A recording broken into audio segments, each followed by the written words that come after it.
수 없고 오를 수 없네. 사망의 권세 놓인 우리 절망 가운데 하늘을 보며 주의 이름 나 부를 때 닿을 수 없고 오를 수 없네. 사망의 권세 놓인 우리 절망 가운데 하늘을 보며 주의 이름 나 부를 때 어둠을 뚫고 주님의 사랑 내 영혼을 비추시네. 모든 것 이미 이루신 주님 주 예수 내 산소만.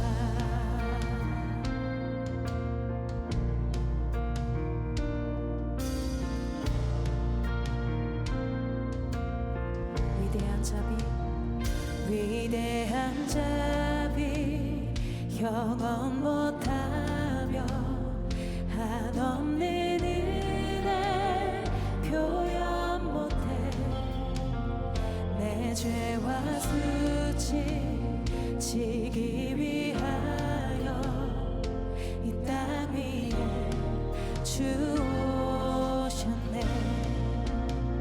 주의 십자가 날 구원하사 왕의 자녀 삼으셨네. 나는 영원히 주님의 소유 주 예수 내 산소만.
주님의 호흡 시작됐네. 죽음 이기신 유다의 사자 우리의 주 부활하셨네. 언약된 말씀 이루어지나지. 주님의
내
천지 만물 모두 주를 찬송합니다.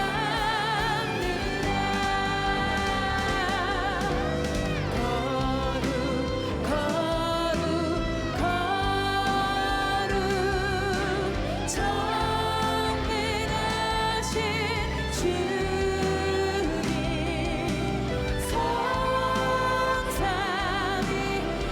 성삼위일체 우리 주로다.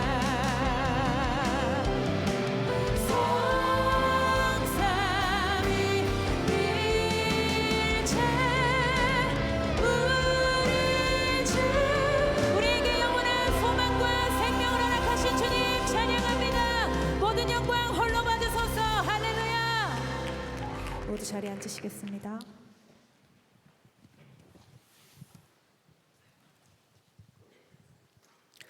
하나님 아버지, 이 시간 저희를 예배 자리로 인도하신 주님께 감사드립니다. 한 해의 시작을 주님과 함께 할 수 있는 은혜가 기쁨이고 감사인 것을 고백합니다. 우리 마음에 세상의 헛된 수고와 걱정으로 살아가고 있음에도 여전히 사랑하셔서 다니엘 21일 금식 기도로, 다니엘 21일 연합 기도의 기도로 인도하셔서 영의 눈을 활짝 열어주시어 주님만 바라보고 의지하게 하시니 감사합니다.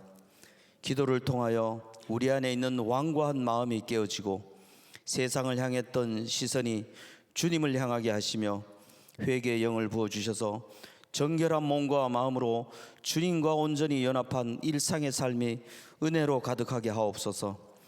우리 안에 계신 주님 한 분이면 충분하다는 고백과 간증이 넘치는 한 해 되게 하옵소서. 새해에 많은 계획이 있지만 주님의 말씀이 최우선이 되게 하소서. 세상 살아가는 일로 마음은 조급하고 생각도 분주하지만 그보다 먼저 주님을 바라보고 주의 음성을 듣고 따르게 하옵소서. 지금 이 순간에도 여전히 한치 앞을 알 수 없는 고난의 깊은 밤을 지내는 성도들에게 하나님의 빛이 임하여 깨끗하게 회복되고 해결되는 역사가 일어나게 하소서. 사랑부 태국 비전 트립이 진행 중에 있습니다. 선교지를 방문하고 태국 장애 가정과 친구가 되며 문화 체험을 하는 모든 일정 가운데 주께서 함께 하셔서 복음을 전하는 동안 안전하고 건강하게 기쁘게 지내다 돌아오게 하소서. 2026년 선한 목자 교회 위에 기도합니다. 오직 하나님만 의지하고 예수님과 동행하고 닮아가며 다음 세대와 함께, 이웃과 함께, 한 민족인 북한과 함께, 세계 열방과 함께하는 선교적 공동체가 되게 하옵소서. 침묵, 잠복된 임재를 마주하는 시간이라는 주제의 말씀을 전하시는 김다희 담임 목사님 위에 성령으로 기름 부어 주셔서 준비하신 말씀이 성도들의 마음밭에 잘 심겨져 하나님 마음에 맞는 삶을 살게 하옵소서. 사랑하는 주의 종, 주님의 영광을 위해 드러나는 신실한 목회자가 되게 하소서. 많은 사역을 감당할 능력과 힘을 더하시고 성도들을 주님의 마음으로 돌아보며 매 순간 주님과 동행하고 닮아가는 주의 종이 되게 하옵소서. 더 브릿지 찬양대의 섬김과 수고를 기쁘게 받아주시고 아름다운 찬양을 통하여 하나님 홀로 영광 받아 주옵소서. 예배를 위해 먼저 나와 돕는 모든 손길들을 축복하시고 섬기는 곳에 아름다운 열매가 가득 넘치게 하옵소서. 한 해 동안 채워주실 주님의 은혜를 위해 기도하고 감사드리며 교회와 성도의 가정, 일터와 사업장 위에 주님의 복이 충만히 임하게 하옵소서. 이 모든 말씀 우리와 함께 하시는 예수 그리스도의 이름으로 기도드립니다. 아멘.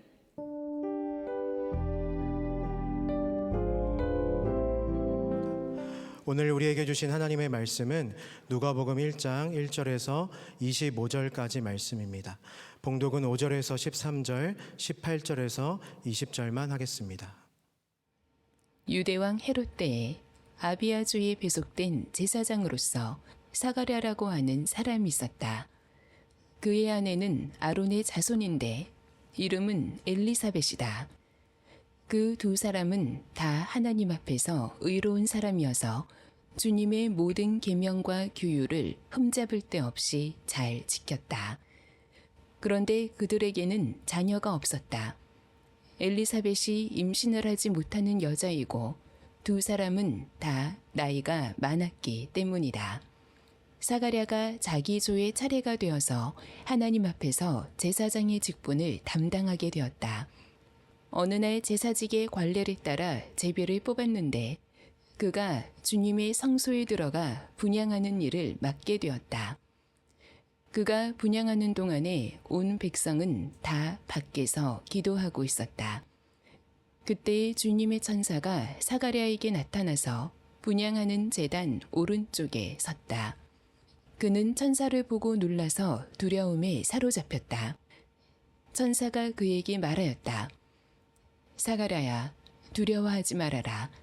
내 간구를 주님께서 들어주셨다. 내 아내 엘리사벳이 너에게 아들을 낳아줄 것이니 그 이름을 요한이라고 하여라.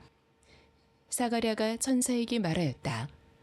어떻게 그것을 알겠습니까? 나는 늙은 사람이요.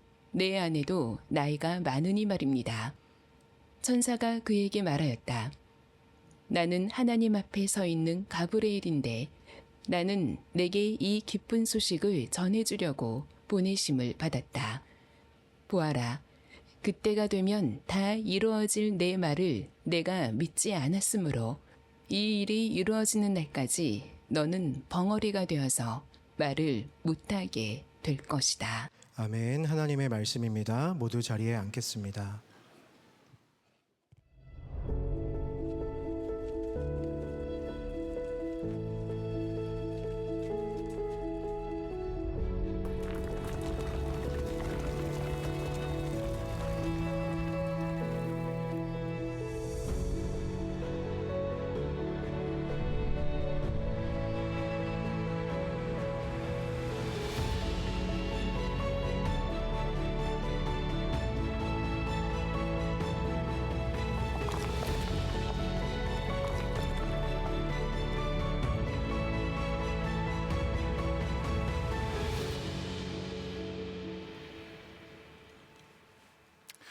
네, 주일 사부 예배에 오신 여러분들 환영하고 축복합니다. 여러분들의 삶에 진정한 기쁨과 평강이 넘치시기를 축복합니다. 우리 서로 인사하겠습니다.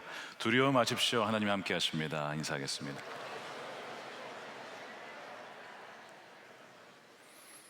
아멘이죠. 네.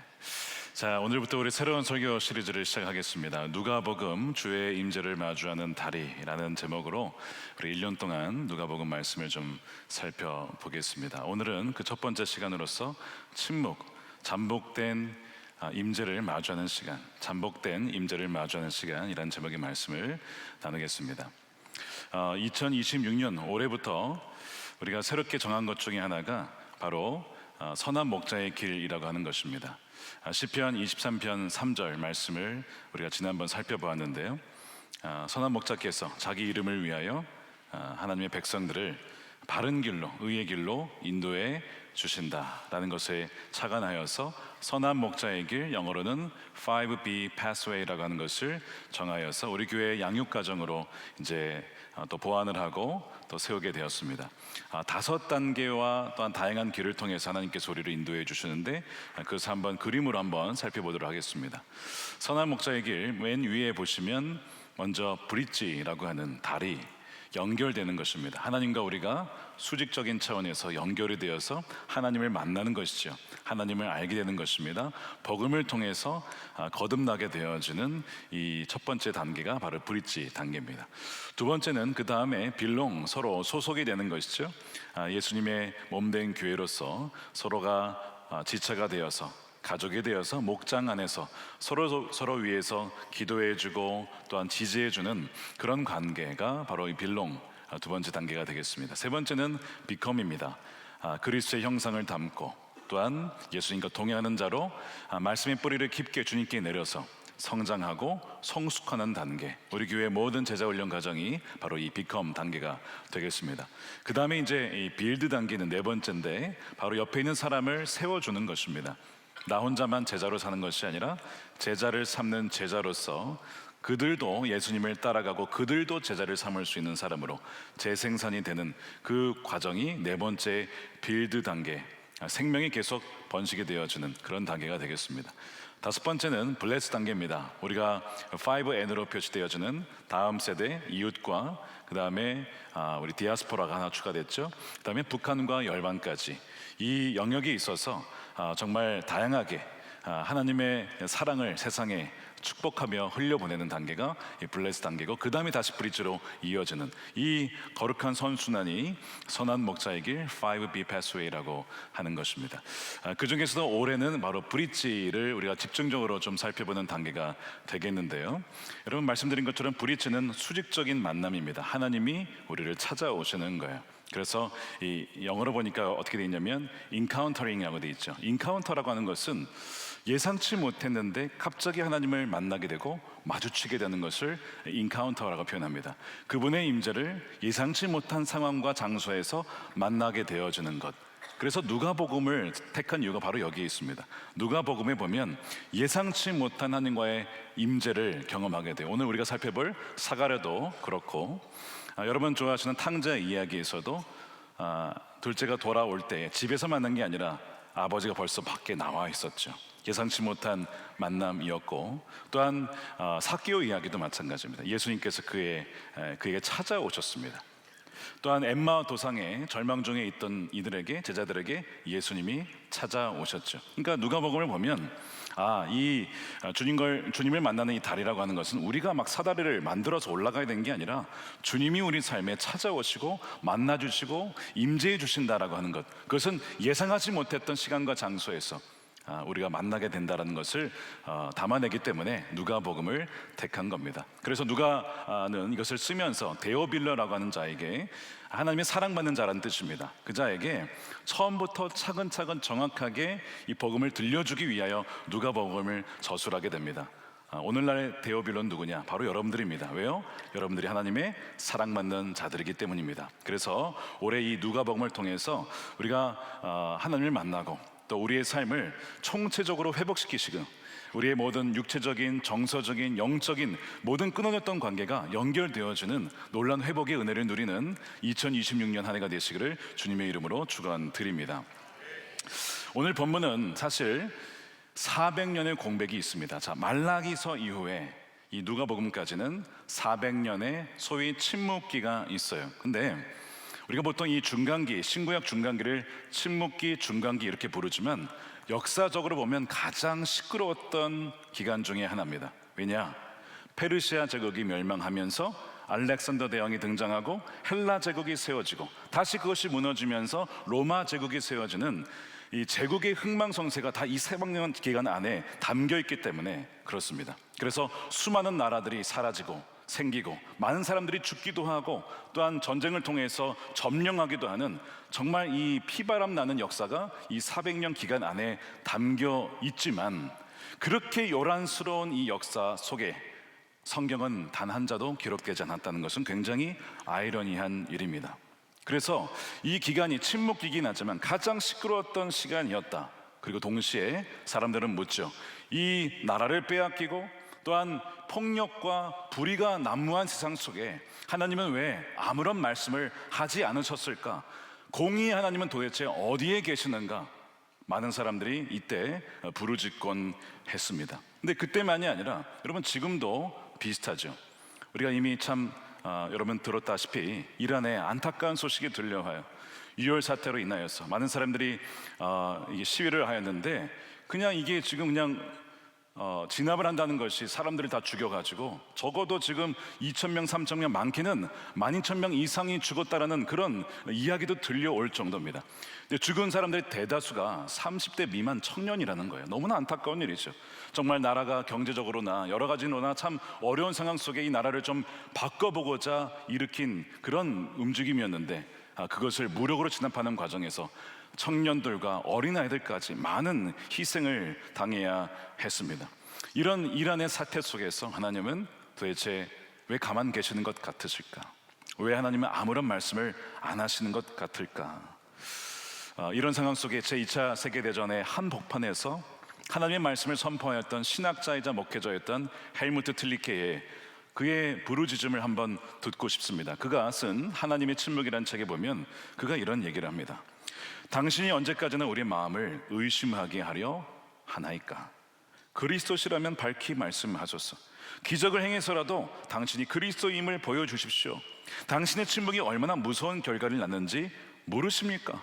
모두에게 음성을 들려주시는 게 얼마나 더 자비로운 일인지 모르십니까? 그러면 우리도 더는 불안에 시달리며 괴로워할 필요가 없습니다. 왜 이렇게 믿음과 의심 사이를 왔다 갔다 하게 하십니까? 하나님이시라면서 왜 밝히 말씀하지 않으십니까? 여러분 공감이 되십니까? 믿음과 의심 사이에 왔다 갔다 하는 이들에게 기명기고 아니면 아니라고 말씀해 주시면 얼마나 좋겠습니까? 근데 침묵하시는 하나님 앞에 도대체 우리가 어떻게 반응해야 할지, 이 침묵이라고 하는 것은 굉장히 불편하죠.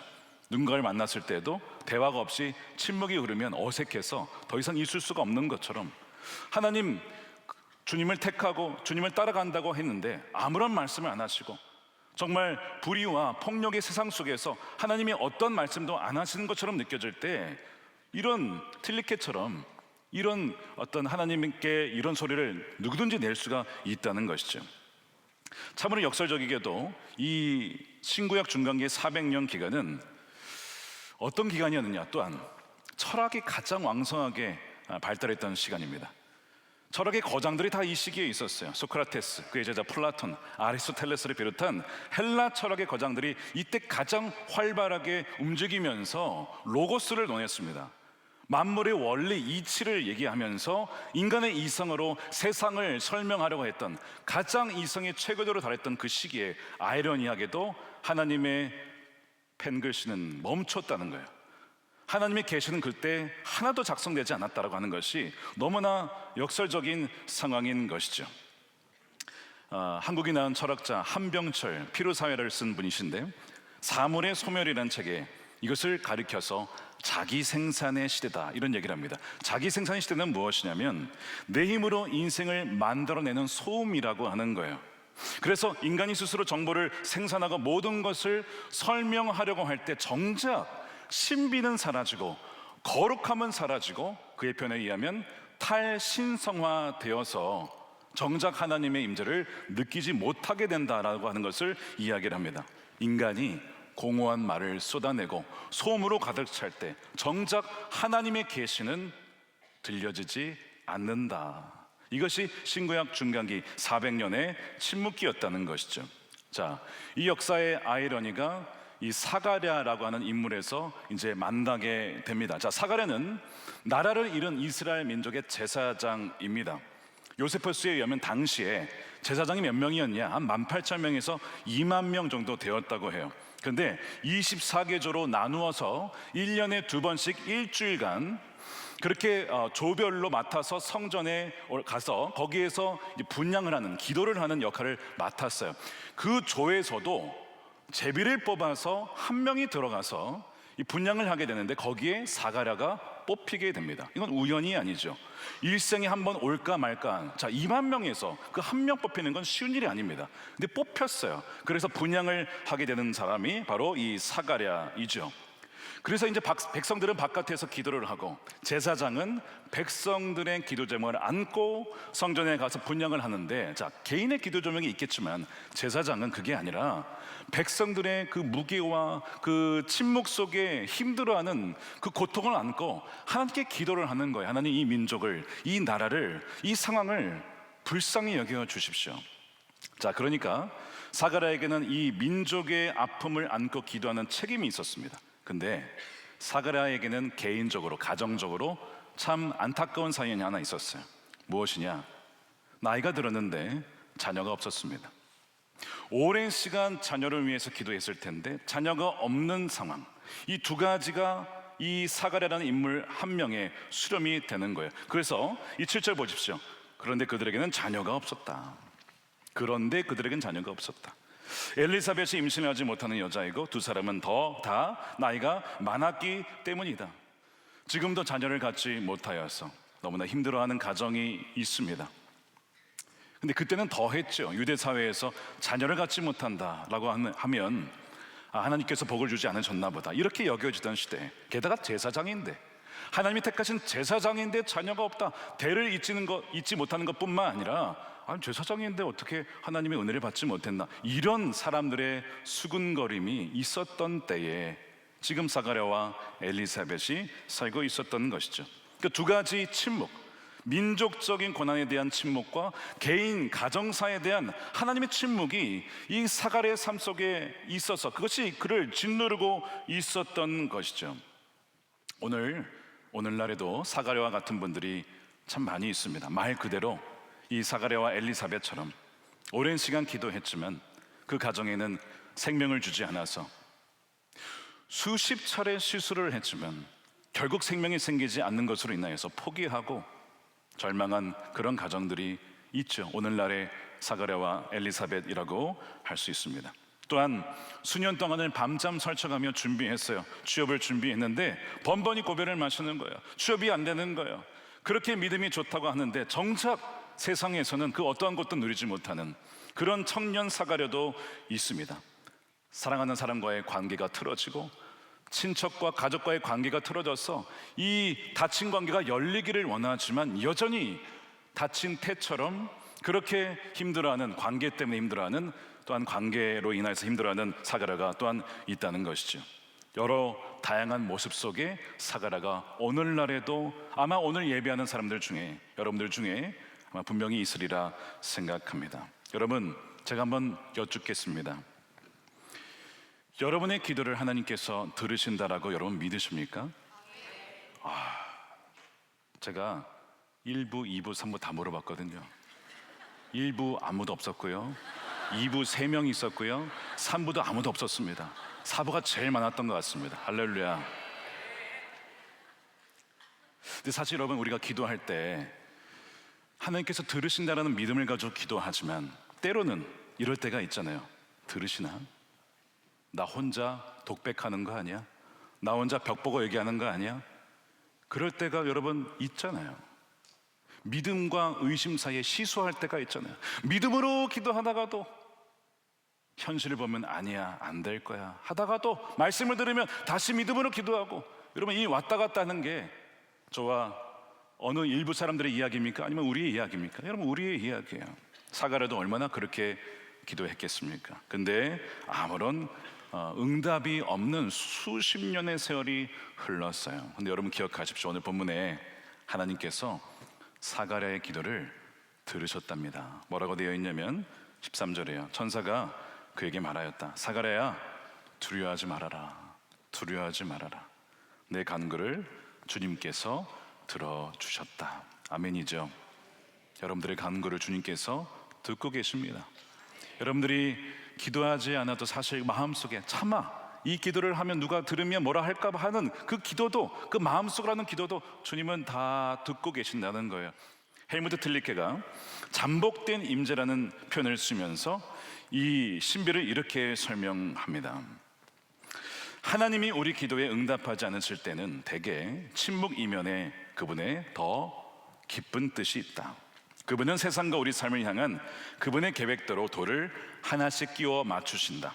그런데 우리에게는, 우리가 볼 때는 뒤죽박죽 무의미한 돌 무더기만 보이고 하늘은 말이 없다. 삶과 고난과 불의와 죽음과 살육과 파멸 등 덧없어 보이는 운명들이 얼마나 불시에 덮쳐오는가. 그래도 하늘은 그저 침묵으로 일관한다. 그러나 십자가야말로 가장 적막한 하나님의 침묵이다. 하나님이 한 말씀도 대답하지 않으셨던 그 순간이 곧 결정적인 전환점이었다. 그때에 성전 휘장이 찢어지고 그분의 상처투성이 심장이 드러났다. 골고다에서의 침묵의 밤이 있었기에 오늘의 우리가 십자가의 능력에 힘입어 살아간다. 틸리케의 통찰처럼 참으로 역설적이게도 하나님의 침묵이 가장 짙고 무거웠던 때가 그 골고다에 있었습니다. 불의와 권세와 폭력에 의해서 죽어가는 사람, 하나님의 아들 예수 그리스도. 심지어 그 아들이 어찌하여 나를 버리셨나이까? 어찌하여 나를 버리셨나이까? 외침에도 그 하늘 아버지는 아무런 응답을 하지 않으셨어요. 침묵으로 일관하셨죠. 그런데 바로 그 침묵을 통하여 성전의 휘장이 위에서부터 갈라지며 지성소와 성소를 나누어서 피 없이는 하나님께 갈 수 없었던 우리가 예수 그리스도의 피로 말미암아 이제는 누구든지 믿는 자마다 영생을 얻고 하나님의 자녀가 되어지는 특권을 누릴 수 있는 그 길이 그 하나님의 침묵을 통하여서 열렸다는 사실, 사랑하는 여러분, 이것이 하나님의 아이러니고 역사적인 사건이며 오늘날 우리에게도 일어날 수 있는 사건임을 믿는 저와 여러분들이 되시기를 축복합니다. 그러므로 이런 십자가의 관점에서 침묵을 보면 침묵은요, 절망의 시간이 아니라 오히려 잠복된 주님의 임재를 마주하게 되는 시간입니다. 느껴지지 않고 보이지 않는 것 같지만 사실은 하나님은 하나님의 역사를 이루고 계셨기 때문이죠. 여러분, 400년 기간이 무의미한 시간이었습니까? 로마 제국을 통하여서 길이 열리고 뚫리면서 복음이 온 세계로 뻗어나갈 수 있는 그 기간, 하나님께서 그것을 하나하나 다 준비시키셨고, 헬레니즘 문명을 통하여서 언어를 통일해서 복음이 전파될 때에 언어가 복잡하면 장벽이 생기니까 언어를 다 통일시켜가지고 헬라어로 복음이 다 전파될 수 있도록 400년을 준비하셨어요. 하나님은요, 아무것도 안 하시는 것처럼 보였지만 사실은 모든 것을 준비하고 계셨다는 것이죠. 우리 인생도 마찬가지입니다. 여러분, 우리 인생에 하나님께서 뭘 하고 계시는가? 그럴 때 주님께서는 우리의 삶에 우리 뜻이 아니라 하나님의 뜻에 맞게 하나씩 그분의 일을 이루어 가시는 것을 우리가 믿어야 된다는 것이죠. 여러분, 침묵은요, 그냥 아무런 의미 없는 시간이 아니라 하나님의 말씀을 잉태하는 시간입니다. 지금 침묵의 기간을 통하여서 사가랴에게 하나님께서 하시는 것은 무엇이냐면, 천사에 주셨던 그 말씀을 9개월 동안 너 그거 묵상해봐라, 너 곱씹어봐라, 되새겨봐라, 이 말씀이 너의 말씀이 되게 해봐라. 그 침묵의 기간을 통해서 그 말씀을 잉태하여 그 말씀을 출산할 수 있는 시간을 허락해 주신 거예요. 나중에 여러분 9개월 지나면요, 이 사가랴가 어떻게 바뀌는지 아십니까? 그렇게 그냥 그 소음의 불신앙의 언어를 내뱉었던 사가랴가 예언을 하고요, 찬송을 하고 사람이 완전 바뀌게 됩니다. 1장 67절 이렇게 보십시오. 그가 어떻게 바뀌었는지. 요한의 아버지 사가랴가 성령으로 충만하여 이렇게 예언하였다. 자, 9개월 전과 후는 완전 달라진 사람이 되었어요. 성령으로 충만하여 예언한 사람이 되었습니다. 하나님 말씀을 대언한 사람이 되었습니다. 여러분, 하나님께서 우리의 삶에 때로는 침묵의 시간을 주시는 이유가 바로 여기에 있습니다. 침묵의 시간은 낭비가 아니라 하나님의 말씀을 우리가 경청하고 그 말씀을 우리가 잉태하여 그 말씀을 출산하여 말씀을 살아낼 뿐만 아니라 그 말씀이 우리에게 적용될 수 있고 또한 그 말씀을 다른 사람들에게 증거할 수 있도록 이 침묵의 시간을 허락해 주신다는 것이죠. 헨리 나우엔이라는 분이 있습니다. 돌아가셨지만 마음의 길이라는 책에 사막 교부들의 금원짐이라는 예전에 아주 오래된 책이 있어요. 그거를 읽고 그분이 소화하고 이렇게 표현을 하셨습니다. 고독이란 혼자 있는 시간이 아니라 하나님과 단둘이 있는 시간이다. 사막 교부들이 얘기했던 침묵이란 단지 입을 다무는 것이 아니라 하나님의 음성을 경청하는 시간이다. 자신의 언어로 표현을 한 거예요. 그도 그 말씀을 품어내고 침묵 가운데 하나님의 말씀을 소화하고 자기의 언어로 이제는 다른 사람들에게 예언적인 말씀을 전했던 것이죠. 사랑하는 여러분, 이 9개월의 시간을 통하여 지금 이 사가랴는요, 완전 다른 사람이 됩니다. 그래서 나중에 침묵의 시간을 보낸 다음에 어떤 예언적인 이야기를 하느냐, 그것이 68절입니다. 주 이스라엘의 하나님은 찬양 받으실 분이십니다. 자기 백성을 돌보아 속량하시고 우리를 위하여 능력 있는 구원자를 자기 종 다윗의 집에 일으키셨다. 이제 예수님이 탄생하신다는 것을 예언하고 있죠. 그 다음에 75절입니다. 우리가 평생 동안 주님 앞에서 거룩하고 의롭게 살아가게 하셨다. 아가야, 이제 세례 요한에게 얘기하는 거예요. 너는 더없이 높으신 분의 예언자라 불릴 것이니 주님보다 앞서가서 그의 길을 예비하고 죄사함을 받아서 구원을 얻는 지식을 그의 백성들에게 가르쳐 줄 것이다. 이 사가랴는 천사가 준 말을 9개월간 잉태하고 숙성시키고 자기의 언어로 소화하여 더 깊고 풍성하게 자신의 아들 세례 요한과 오늘날 우리들에게 성령의 감동으로 지금도 말씀하고 있는 것, 지금도 성령을 통해서 우리에게 영향을 미치는 놀라운 예언적인 말씀을 하고 있는 것입니다. 사랑하는 여러분, 2026년에 내가 원하지 않든 침묵의 시간을 통과할 때 이것을 기억하십시오. 하나님께서 내게 침묵의 시간을 주신 것은 내가 거부하거나 믿지 않았던 그 말씀을 내게 주셔서 경청하고 소화하고 내 것으로 만들어서 말씀의 사람이 되게 하고 성령의 사람이 되게 하여 많은 사람들을 주께로 돌아오게 하는데 나를 사용하게 하시려고 그 이해되지 않는 침묵의 시간을 주셨다는 것을 여러분 꼭 기억하시는 여러분들이 되시기를 축복합니다. 이 침묵을 어떻게 우리에게 적용할까? 두 가지 방법을 제안합니다. 첫 번째, 사가랴처럼 수동적인 수용입니다. 우리가 원치 않았던 사건 사고로 인하여서 그런 침묵의 순간들을 맞이할 때가 있어요. 갑작스러운 질병과 기도에 응답 없는 긴 세월과 정말 말 그대로 태가 다친, 관계의 태가 다치고 재정의 태가 다친 그런 현실 속을 당할 때에 오히려 이것을 하나님의 잠복된 임재라고 보는 거예요. 하나님의 은총으로 받아들이는 것입니다. 이때 우리가 할 일은 내면의 소음을 끄는 겁니다. 왜 접니까? 왜 이런 일을 주십니까? 말이 됩니까? 이런 식의 불평의 언어가 막 나올 때에 내 자신에게 소리치십시오. 내 영혼아 잠잠하라, 잠잠하라. 넌 하나님의 말씀에 경청할지어다. 그렇게 선포하는 거예요. 그러면서 하나님의 말씀이 내 삶에 온전히 이루어지는 그 기간을 삼는 것입니다. 이게 첫 번째 방법이에요. 두 번째는 능동적으로 침묵을 실천하는 겁니다. 그거는 무엇이냐? 하루에 10분이든 15분이든 꼭 주님과 고독하게, 혼자 있는 게 아니에요. 고독은 하나님과 단둘이 있는 시간, 그리고 입술을 닫고 주의 말씀에 경청하는 그 시간을 확보하는 것입니다. 금언을 실천하면서 그 침묵의 시간을 지켜내는 거예요. 제가 꼭 주중에 하는 일이 바로 그겁니다. 저는요, 주일의 말씀을 전하고 금요일의 말씀을 전하고 또는 수요일이나 토요일이나 작은 부서에서 행사의 말씀을 전할 때가 굉장히 많습니다. 근데 그 말하는 것만큼 필요한 시간이 뭐예요? 주님과 함께 조용히 침묵하며 보내는 시간입니다. 사실 주일날 가장 시끄럽게 말하는 사람이 저입니다. 그렇기 때문에 주중에는 주님께서 너 주중에는 좀 이제 입을 가만 다물고 내 말을 좀 귀를 기울여야 된다. 너 내 말 잘 안 들으면 너 말할 자격 없어. 그 맞아요. 실제 그렇습니다. 감사하게도 매주 주님께서 전날아가는 주시는 말씀을 주시는 것이 너무 감사한데 가만 보면 제가 하나님의 은혜를 받았어요. 주중에 침묵할 수 있는 시간을 주셨어요. 그리고 저도 그 시간을 확보하려고 정말 아등바등 그 시간을 지켜내려고 합니다. 그러니까 마귀는요 어떻게 할 거예요? 저를 방해하기 위해서 저를 나쁜 목사로 만들기 이전에 무슨 목사로 만들까요? 바쁜 목사로. 바쁜 목사로 만들면 주님과 함께 고독하게 침묵하는 시간이 사라지면 결국엔 제가 들은 말씀이 없으면 전할 말씀도 사라지게 되는 거예요.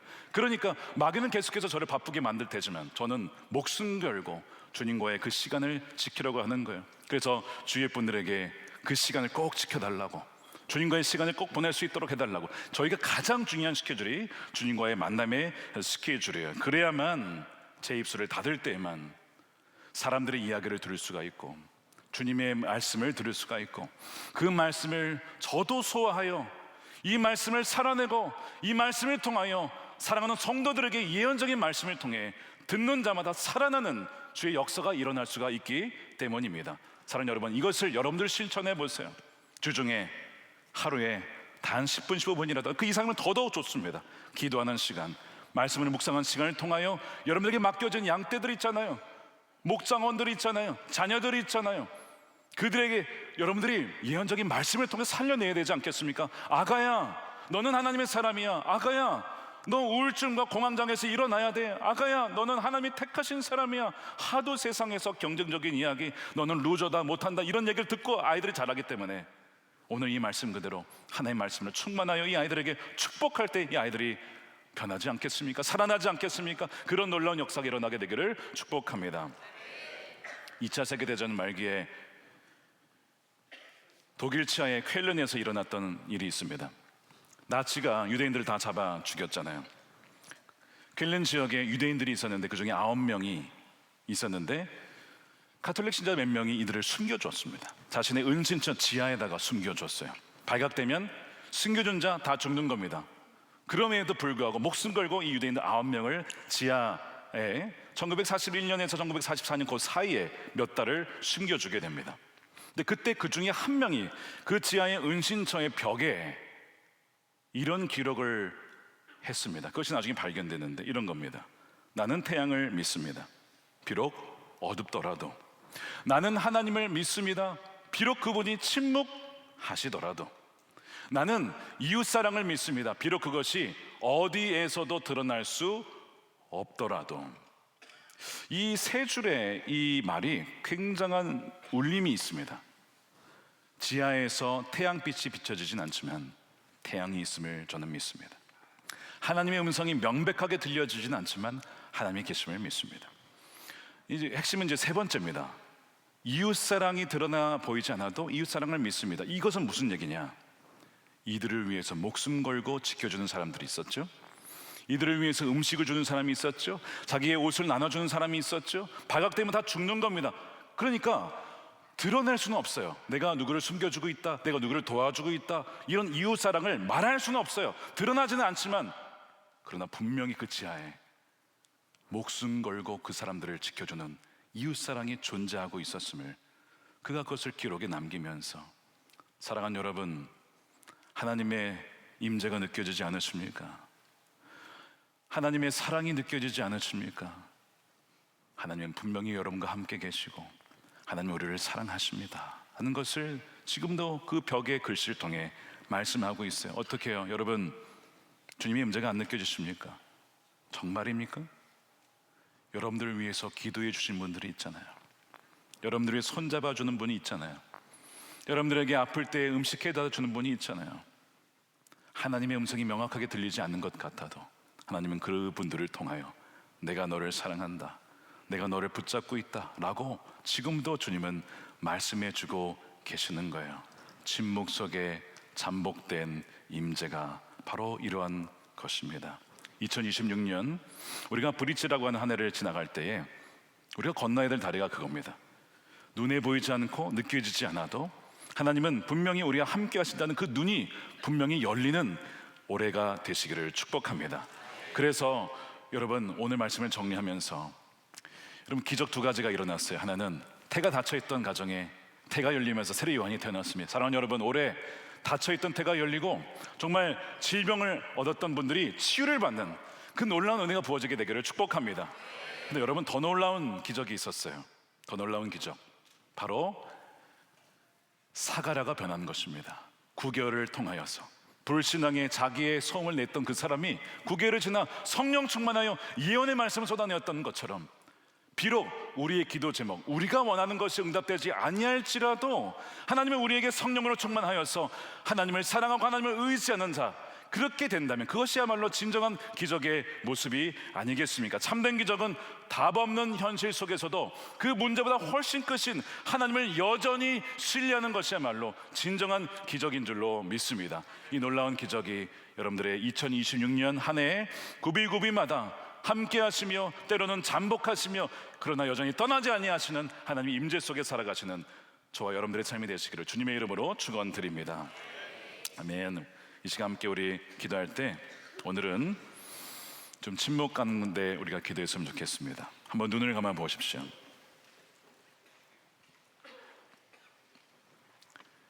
이 시간 우리의 내면의 자기 소음을 잠재워 오십시다. 사가랴가 얘기했던 것처럼 어떻게 그런 일이 있을 수 있습니까?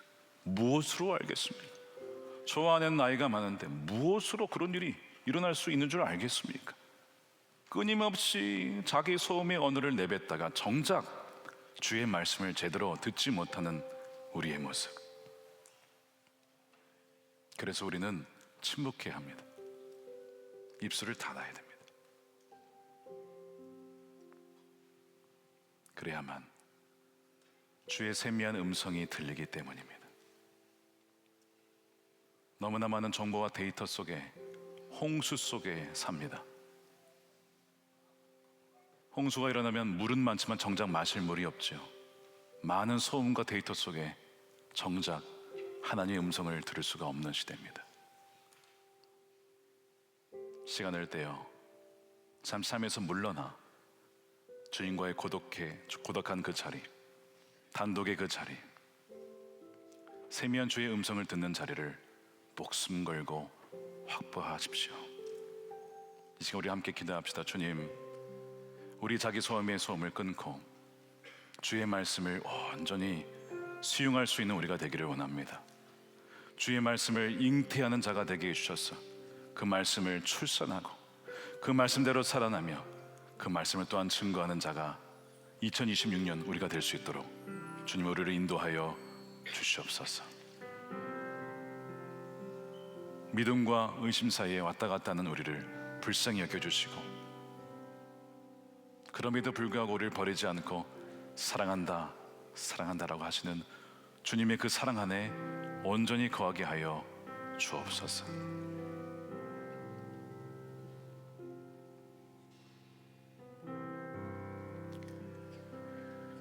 살아계신 아버지 하나님, 감사합니다. 감사합니다.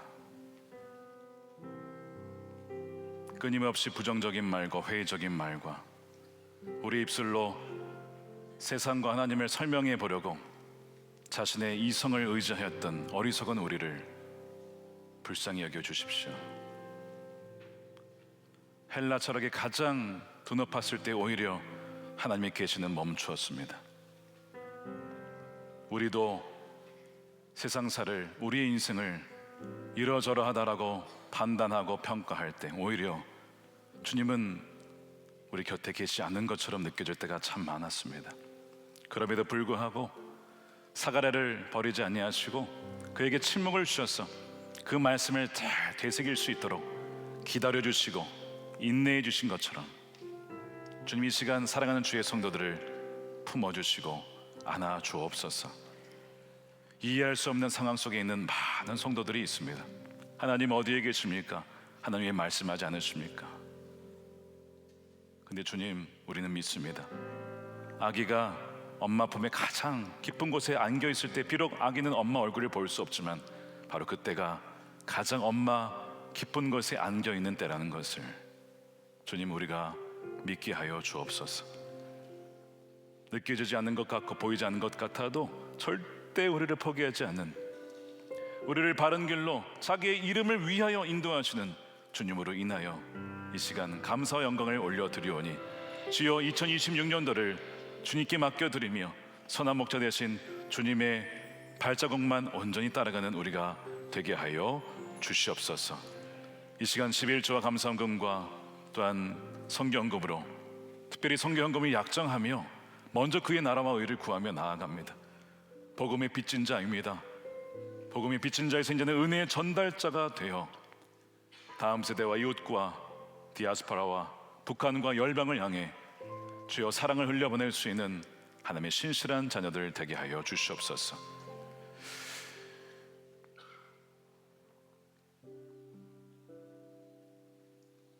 이 나라를 기억하여 주시고 사가랴가 그 나라 민족을 위하여 기도했을 때 그 간구도 들으셨던 것처럼 주님 이 대한민국도 공의를 여겨 주시옵소서.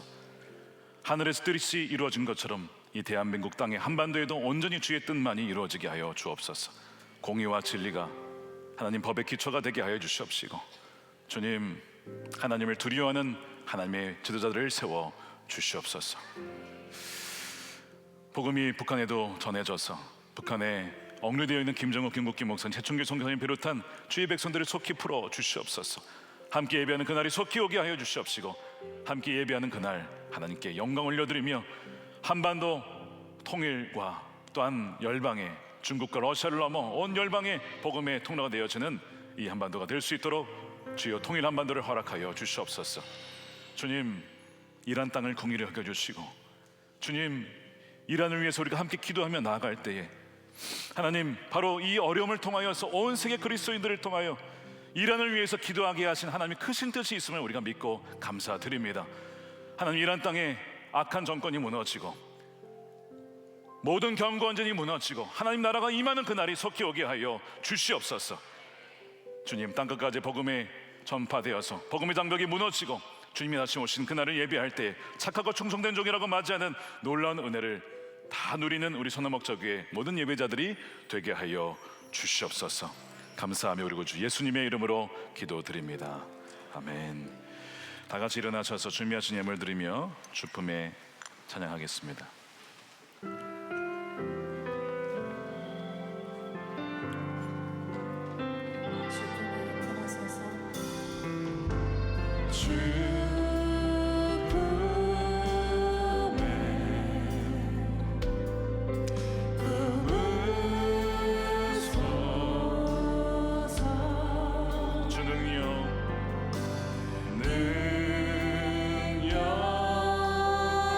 발로 덮으소서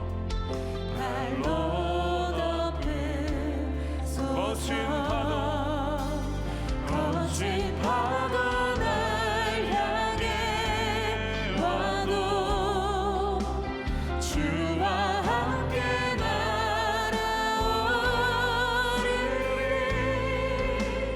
폭풍 가운데 나의 영혼 잠잠하게 주를 보리라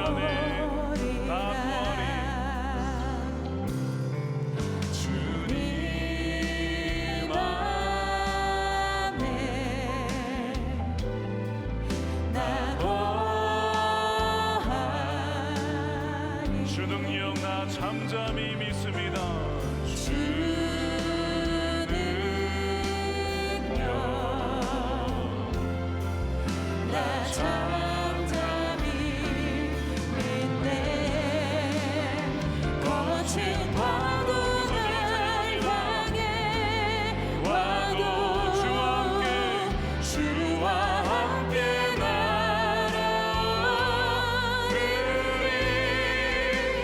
폭풍 가운데 나의 영혼 잠잠하게 주 한 번 더 고백합니다. 거친 파도 날 향해 와도 거친 파도 날 향해 와도 주와 함께 날아오리니 폭풍 가운데 나의 영혼 잠잠하게 주를 보리라